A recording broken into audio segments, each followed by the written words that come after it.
For the one-on-ones, it's really important for you to do your upfront research. So taking a look at the profiles of each of the individuals, understanding what are the core service areas perhaps they're looking for, understanding their pipeline and what therapeutic areas they're experienced in, so that you can help refine your pitch to make sure that it resonates with perhaps their needs. So I find that's very useful. I usually make notes, and then as each person comes, I ask them to introduce themselves and tell me a little bit about their company and validate what I've researched, and then from there I go into how we can support them. So a couple of things. We have a couple of proprietary systems that we utilize that gives us more information about the company, so we can look at if there's any recent developments for market approval, if they've got fundraising, if they've got new studies coming up. So we took a look at those pieces of the puzzle. We entered all the information into Salesforce so that we now have accounts developed for all these individuals. We then did all the research, as I mentioned, through the profiles that Marcus Evans provides, which are very useful about what they're searching for and what they're doing. And then looking up their websites and just understanding a little bit about more of the company and their molecules or their mechanism of action and indications.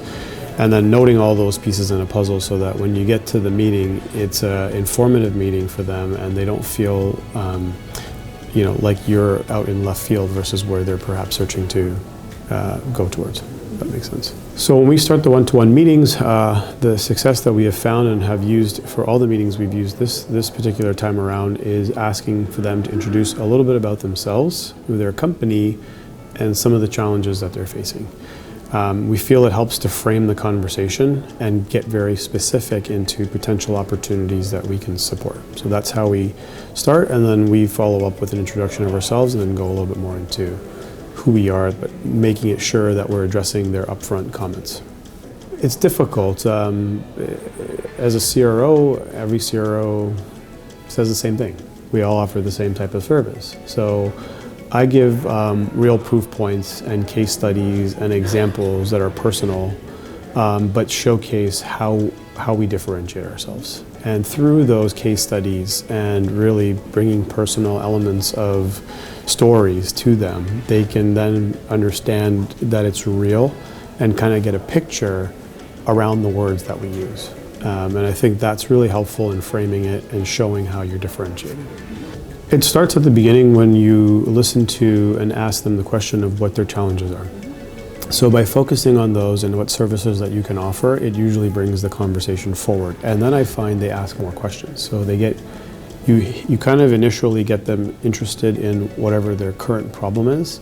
But then as they get curious, they start asking you, well, what else do you do? And do you do this? And do you have experience in this therapeutic area? And then you start building and the layers continue, and before you know it, a 5-minute warning is upon you and you're now talking about what are the next steps. I'd like to learn a lot more about your company, and that's sort of how we keep things going. There are times where we've had conversations that are also very direct and realize maybe this isn't the best fit because we don't really have that experience, and I think that's been appreciative as well on both ends of the table. So I think it's a great forum for us to understand what the needs are, and then if there is a need, it's easy to evolve the conversation because naturally it just builds upon itself.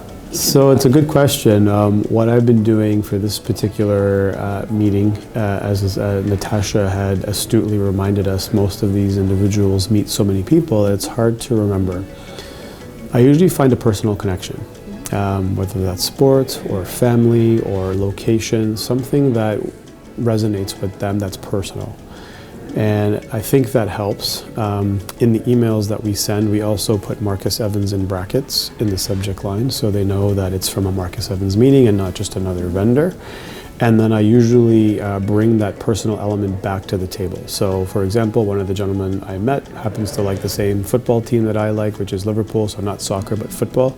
And in my email back, I'll definitely make a note, for Liverpool Soccer Club, and I'm sure that'll remind him who I was.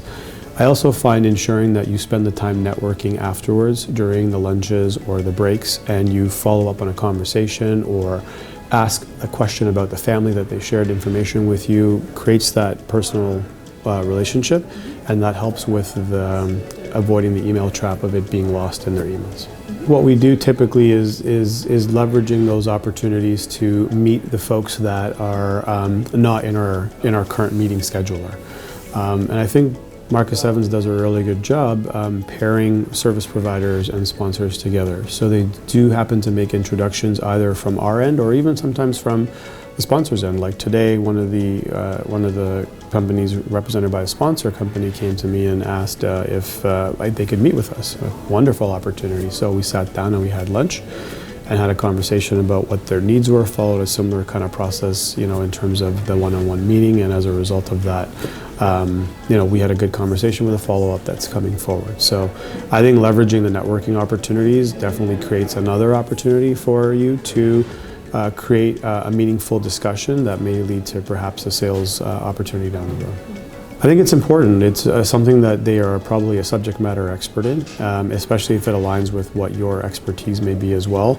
It's a great way to enter the conversation as a beginning talking point, acknowledging what you heard or appreciating the efforts they put forward, and it gets the conversation off to a good start or helps you focus, especially if you really can support that service they're discussing or the challenge that they're talking through.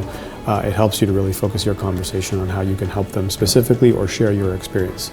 I find a lot of times some of those folks, I spend a lot of time maybe not going through opportunities, but talking about the subject matter expertise they bring to the table and asking them questions to help me better understand or evaluate if we're bringing the right strategy and approach for that particular issue or concept.